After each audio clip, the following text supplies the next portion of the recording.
Hey yo, thanks for tuning into The Source, your source for celebrity news. Check this out.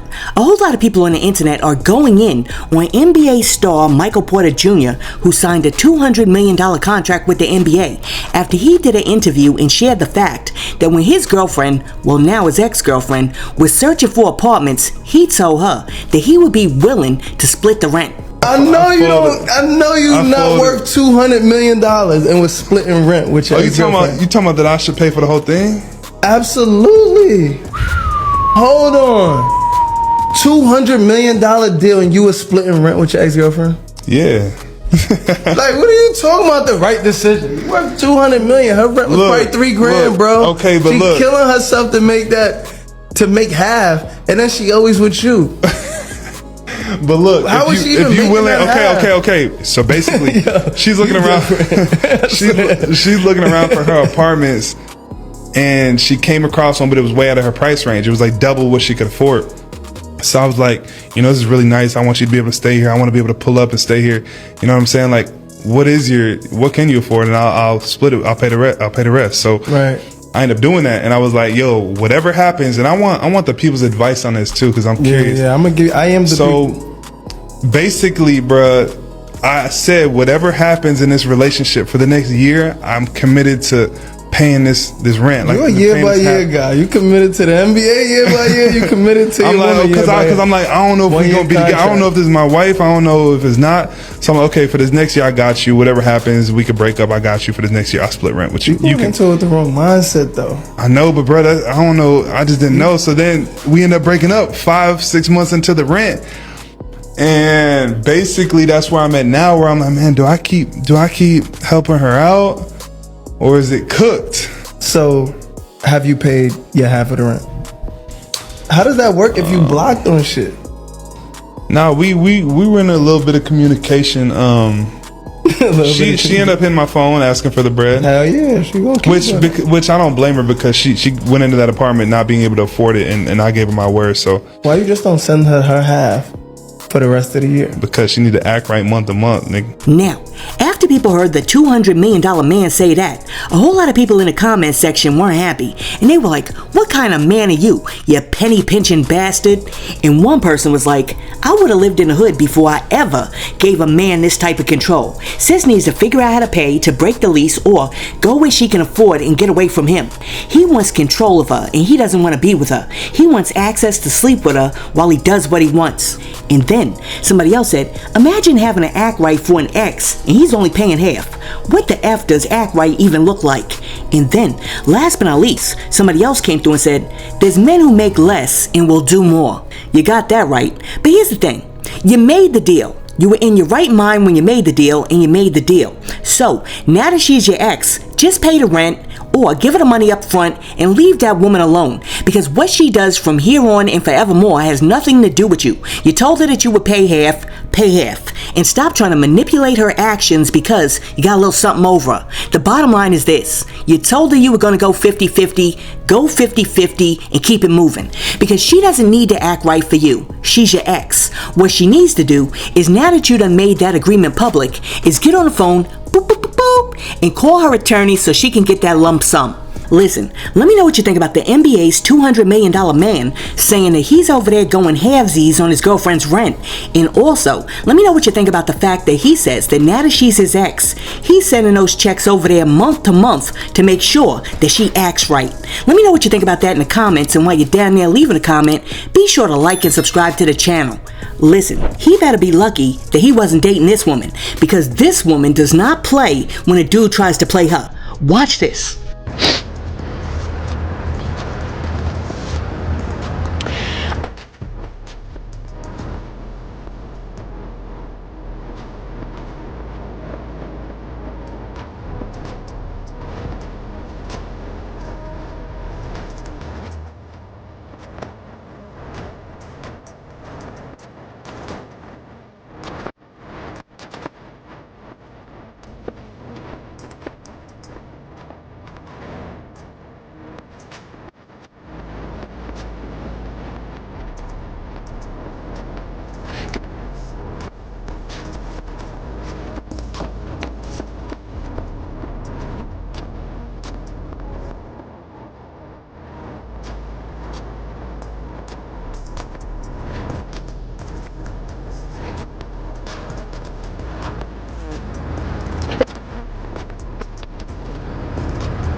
Anyhow, the other day Rollo was doing an interview, and the interviewer asked him a very interesting question. She asked him, if he was in jail doing a bid, would he expect his woman to hold him down for the entire bid? And this is what Rollo had to say. No, ask him. Ask the question. You can move back. You're not touching it. He pet me, yes. What the fuck you mess with? So I wanted to know, how long should a female do a bid with a guy? My thing is, I wouldn't ever ask a female to do a bid with me. Only if she want to do it, however long this shit lasts, make it last. But me personally, I ain't asking nobody to do that because I know how hard it is out here. So I just can't ask no person to do that. You was paying bills in jail too? I pay every bill. Every bill. I took care of my mama, all five of my kids, my girl, my older girl. I took care of everybody. Get the camera out my face. Alright, so let me ask you guys a question, and this is a real question. I really want to know the answer. Is it selfish for somebody who's doing a bid, let's say it's for like 10 to 15 years, to ask their partner to remain faithful in a relationship while they serve out their bid? And that brings me to P. Diddy. Recently, several of the inmates serving in MDC with P. Diddy have come out and written the judge recommendation letters on P. Diddy's behalf, letting them know that while Diddy's been in jail, he's been such a good Samaritan. I mean, he's in there doing a whole bunch of things, including teaching some of the inmates business courses, which include Business 101. I already told y'all back in like an old video, I think that's the best way that P. Diddy can possibly serve out his time and give back to society, even though I think that he's doing it just to get a little time cut off his sentence. But I think this is a good thing, and it's better than the alternative, because if you remember, I was like, Diddy probably in jail doing this. Everybody know ain't no party like a Diddy party, so. Yeah, that's what's up. Yeah, come on. Let's go. Don't stop. Woo! Yeah. Let's go. Yeah. Come on. Let's go. Don't stop. Woo! Yeah. Listen, y'all know darn well that I had to find a reason to pull that one out the archives again. Anyhow, I think that what Diddy's doing is a good thing. I think that business and marketing is his expertise, and if he can use his expertise to help other inmates who are going to get out of jail get a leg up, then that's a good thing. But I don't think he deserves a glass of milk, some sugary cookie snacks, a pat on the back, and some time off for it. Now, when Diddy eventually does get out of jail, one place that Diddy may want to steer clear of is Burlington Co-Factory, because in some areas, Burlington Co-Factory is cracking down on crime by taking pictures of individuals who come into the store as soon as they come into the store so that they have an image of those individuals in case they just so happen to steal some merch. Watch this. Yeah, let them take a picture before you can enter into Burlington. Look at this shit. Oh, wow. Y'all won't get nothing out of here. Let me tell you something. I didn't think that Burlington Co-Factory could get any worse than having a security guard standing at the front door waiting to give you a speech as he opens the velvet rope like you're going into a club.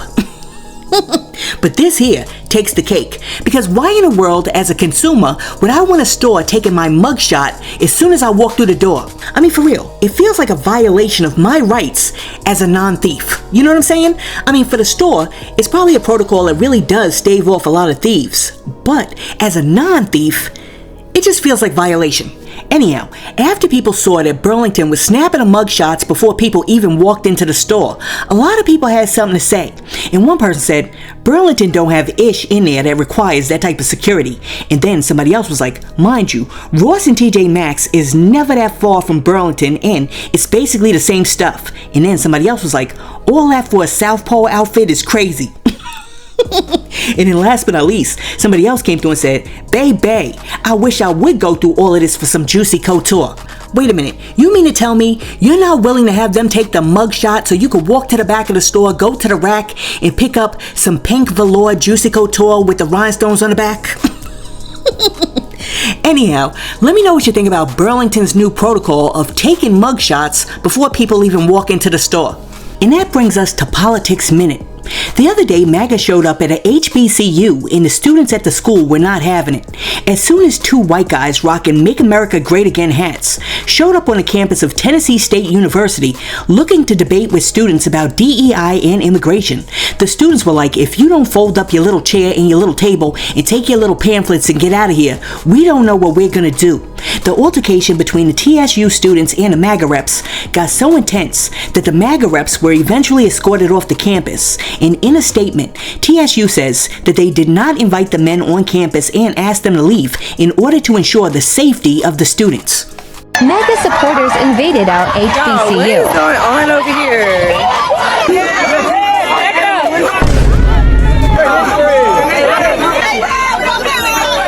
You called the East primitive, but what? We created y'all knowledge. We created y'all science. We created y'all math. Y'all didn't do shit besides steal. Y'all didn't do anything to your. You guys didn't make shit. You guys touched children. You guys fucked up. Showing them the door. We walking them to the door, y'all. I don't even know how they got on campus. We gonna figure that out, but I don't know. They need to get like a trespass, like penalty or something because Sending them off. Tell him it's that boy. He thought he was gonna come up like Charlie. Yes. Yes. Good job, TSU. Good job. Shout out to my good.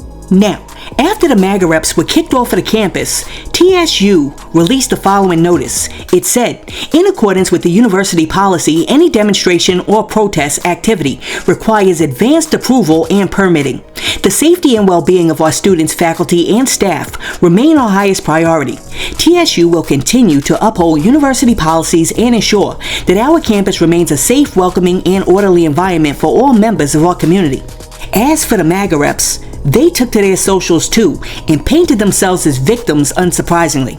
In their post on X, they claimed that they were harassed by the students for simply wanting to debate. They also claimed that the students proved them right by saying DEI should be illegal based on their behavior. And they also said that they were escorted off of the campus for their safety, not because TSU said that they weren't welcome. Listen, shout out to TSU for kicking these cats off of the campus because one, you can't just roll up on a campus, set up a table, and think that you're going to debate the students. It doesn't work that way. You need campus permits. You got to check with the administration. You can't just do whatever you want to do because that is dangerous for the students, especially when we're in the midst of a nationwide crisis and Trey Reed may have just been lynched down there at Delta State.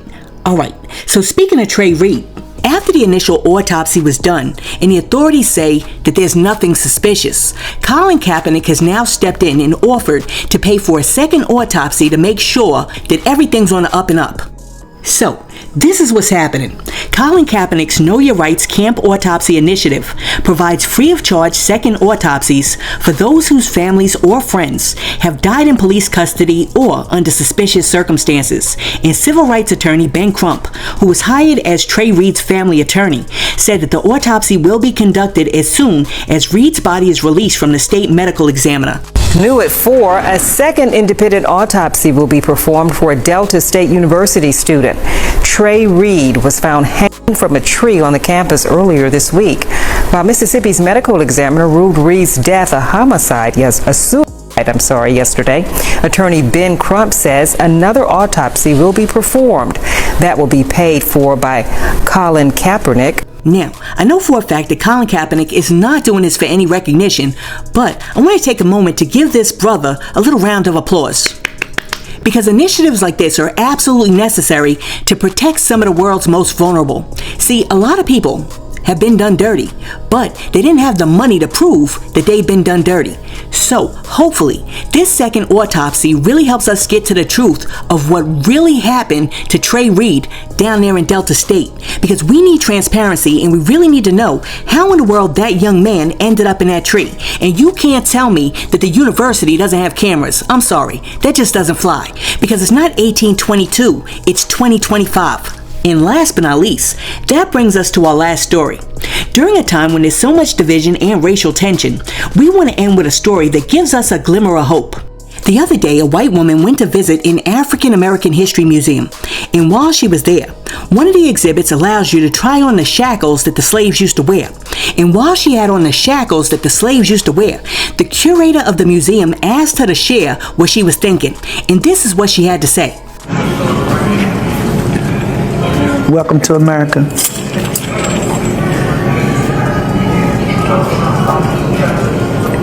Tell me what you're thinking. Just so much. Kleenexes, please. I've always been interested in history and the history of black people. I took Afrocentric classes at U of L. My grandma lived at 2821 West Kentucky Street. I've read so many books, and now I belong to a church that's primarily African American, and I wouldn't be anywhere else. Beautiful. Thank you.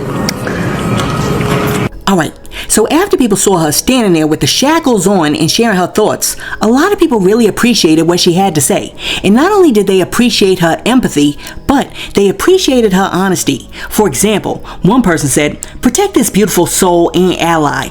And then somebody else said, "She's trying to understand and I can appreciate that." And then last but not least, somebody else came through and said, "You know what, Susan? You're all right with me." Listen, I don't know if her real name is Susan, but whoever she is, she's also all right with me. Because this woman could be anywhere. She could be at a MAGA rally right now. She could be at home like ironing sheets for her husband's KKK rally. But she's not. She's putting in the work, and we appreciate that. So, thank you to all the allies that are out here fighting a good fight with us. And guess what? When it's all said and done, I promise you, you will be on the right side of history. Listen, let me know what you think about everything that we discussed in today's video. And while you're down there leaving a comment, be sure to like and subscribe to the channel and share this video with your friends. Hey yo, thanks for tuning in to The Source, your source for celebrity news. Peace.